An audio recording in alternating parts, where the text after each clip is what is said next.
think we are going Facebook Live. Yep, we are live on Facebook for another Brains 2.0 podcast. And I want to just really welcome today, when you record, press the record button to welcome Dr. Deepak Chatterjee. I hope I'm saying it right. Welcome Yes. to Brains Yeah. 2.0 You got podcast. it. You got it right. I kind of tried. Awesome. Yeah. So glad to have you here today. It's Sure. So glad to be here. You're so welcome to be actually. Yeah, I'm so glad for that. Awesome. So let's dive right in. Right.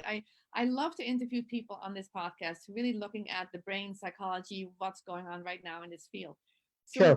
what is it right now that you're doing on this earth that's related to brain and psychology? You want to tell us So more? I'm a clinical psychologist. I work in mostly the geriatric setting right now. I work in nursing homes and hospitals, and I provide psychiatric care to the residents, and I've been doing that for almost a decade now. The end of this year will be exactly 10 years that I've been doing this. I was in some outpatient practice before that. I've also worked with criminal offenders and substance users. So I've worked with a variety of patient populations. I enjoy working with the geriatric population. I feel like I'm making a difference in their lives. My mother had dementia, and she actually died from dementia last year. So it's a personal, issue for me as well. And I've seen how dementia can really rob a person of their soul, and how it really affects the person's health, lifestyle, everything, and also their family members are really affected. My father and I were, mostly my father was taking care of my mother, and it was very uh, difficult, a long journey. So I feel like I'm making a difference in people's lives this way. They my patients really look forward to seeing me every day. I think I'm one of the few people who see them pretty much every week. A lot of their families don't come to see them, and now with the lockdown for the last 3.5 months almost, all the nursing homes have been on permanent lockdowns. They're not letting any family members come in, and these folks are reduced to seeing their family through the window. Very painful. So at least they get to talk to me, and uh, they get to tell me their troubles, and I feel like it's a good avenue for them to express themselves and not feel so lonely. That So must be so very difficult. And you're touching upon something, right? I would love to hear about your story too, as how you got here, how you got to the place that you are right now. Even though you've told a little bit about your interest already, but I'm curious, what is going on right now with in nursing homes right now? As far as you want to talk about that, and let us know a little bit what's going on in nursing homes and what do you see, what can be done around that? Because sure. you're So touching I on. think first of all, you asked how I got into this. So I came to this country 24 years ago. I'm originally from India, and I came here on a full scholarship to do my undergrad. I was always a good student, academically. I came to Bethany College in West Virginia. I did my undergrad, and then I went on to complete my PhD in clinical psychology from Howard University in Washington, D.C. And then I did my internship, my postdoctoral residency, and then I joined a private practice. So this is how I got here. The reason why I chose clinical psychology, I think it's a personal thing. I mean, when I was an adolescent, I went through several bouts of depression, and my family moved from one city in India to another because my dad was transferred. And once that happened, I lost all my friends and all the people that I grew up with. So when I moved, I developed depression in being in a new city with with unfamiliar surroundings, unfamiliar people, and I overcame this through some therapy, and also some just a lot of willpower, and I decided to make this my life's journey, to help people who have gone through a similar situation as I have. A lot of adolescent depression is very common. You have suicide is actually very high now among the youth in this country. It's becoming an epidemic. They say that coronavirus is an epidemic. Well, actually, I think suicidality is a worse epidemic that's really affecting a lot of people, and we don't hear about it because it's not sexy to talk about it, I guess. But it affects a lot of people, and the U.S. is on track to become, I think, the suicide capital of the world. And it's really painful to see so much suffering and trauma in people's lives. So many people are depressed, lonely. You asked what's happening in the nursing homes. This is a major thing I see. A lot of loneliness. People who turn 70, 75, 80 and beyond. A lot of them have lost a spouse. Some have lost children. Some have lost all relatives. I mean, I sometimes see patients who don't have anybody in this world except they're there alone, and it's very lonely. It's very painful. It's very traumatic for them to be in that situation. Um, so I see a lot of loneliness. The nursing homes are doing a great job, I think, of trying to keep them active. They have different activities they do. They bring in different people. They try to keep these folks very active, both cognitively as well as physically. But still, no one can replace the caring touch of a loved one, the caring touch of a family member, or just a pat on the back or just a hug. And now with this coronavirus epidemic, you can't even hug people. So there's a lot of um, uh, you know loneliness and sadness, which has been compounded by this epidemic that's going around. Right.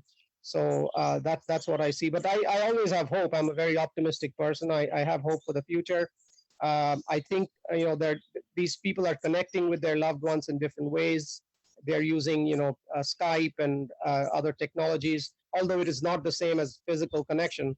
But still, the nursing homes are trying their best to help these people connect with their family in some way. People are seeing their family through the window, sometimes being able to talk maybe in the lobby or something, through a screen or something like that.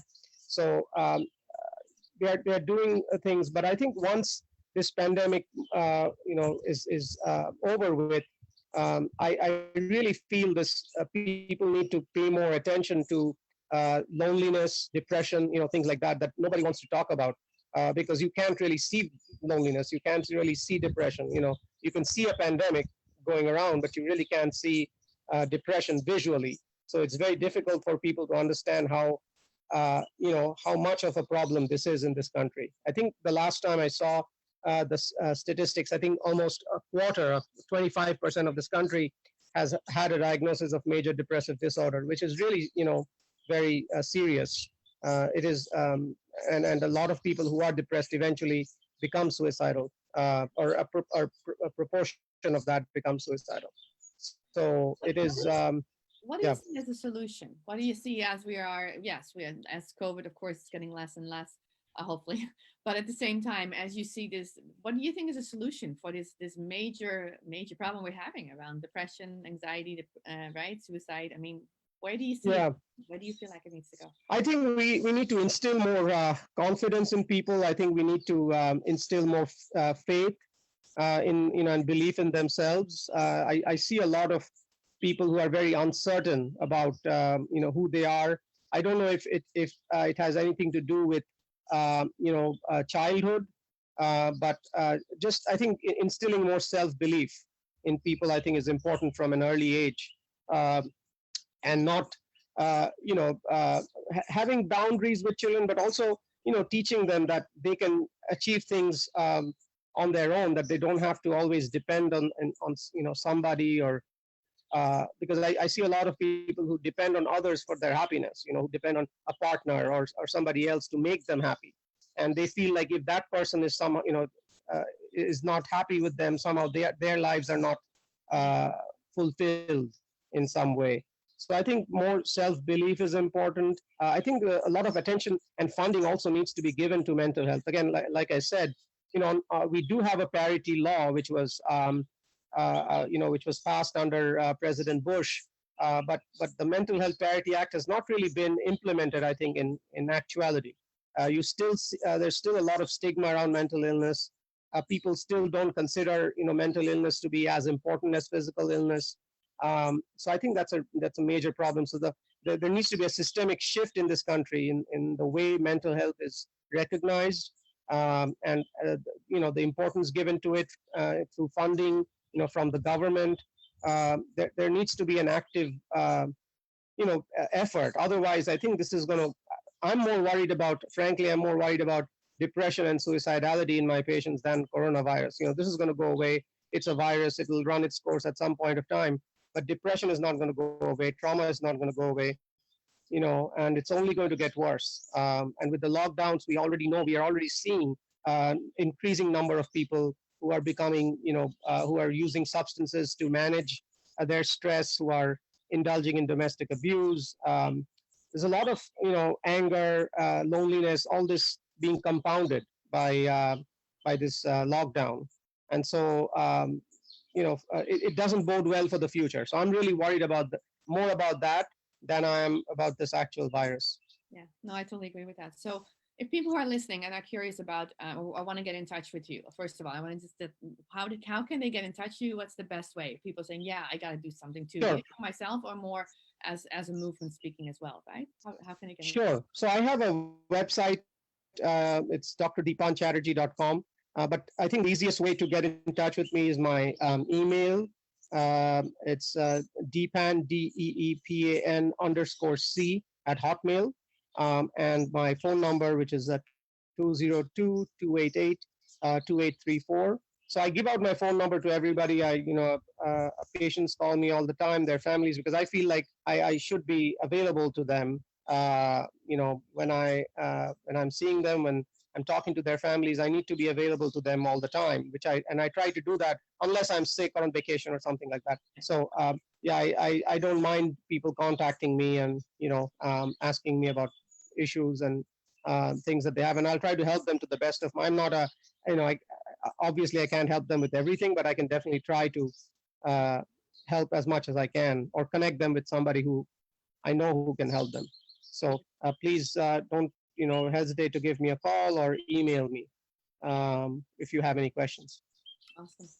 Well, thank you so much for this interview. I want to kind of finish up because I want to keep these short interviews so people Sure. can get ideas, right, and get going.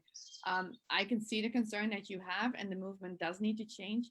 Is there anything, if people who are listening and saying, like even today as we're on Facebook, as I listen to the recording, please share this, guys. Please share this interview. Please share the information, because it is important for us to do something about this whole mental health crisis that we're in. It's incredible. What is something you can say if people are listening today? What is the tip they can do today to change? Is there something that concerns? One thing I tell people is don't watch TV too much. I think my mother and grandmother used to call TV the idiot box, and I think it really is. There's a lot of misinformation on TV, a lot of people saying a lot of things. Everybody seems to have an opinion, and the more you watch these news channels, these 24/7 news channels, it's always somebody with some opinion on something. And I think a lot of it is very personal, and people take all these opinions very personally, and they get very, very, distraught. And I think it really, the television damages, more lives than anything else. So I think try to go out for a walk, try to enjoy the sunshine. I hardly watch TV. Actually, I don't even have a cable connection. I cut it off a long time ago because to me, it is really, it can do more damage than good for you. So unless it's like an educational program or something like that, you're listening to music on TV or watching something similar, or movies or something. But just the news channels, are to me are just like poison. It's very toxic for the mind. So that's, if you ask me one thing, that's what I would say. Cut your cable, enjoy a walk outside in the sun. Go outside. It's gorgeous Yes, today too. So exactly. I thank so much. Thanks so much for being on this podcast. Beautiful, beautiful movement. I think that's going on right now. We need to do more, right? We need to do more on mental health. I think that's your message, and people get into touch with you. So please, guys, reach out to Dr. Deepak, because I think you have a beautiful message. And yeah, in terms of nursing homes, I think you're right. Right, we need to stay in touch with people who are there, because they need our help, right? And as Yes. if you have somebody in Yes. a nursing home, a mother or father or somebody reach out to them, because it's so important. Yes. Yep. Awesome. Well, thank you so much. Thank you so much, Anne Marie. I appreciate your time. Sure, you're so welcome. Yes. Take care. Talk soon. Yeah. You too.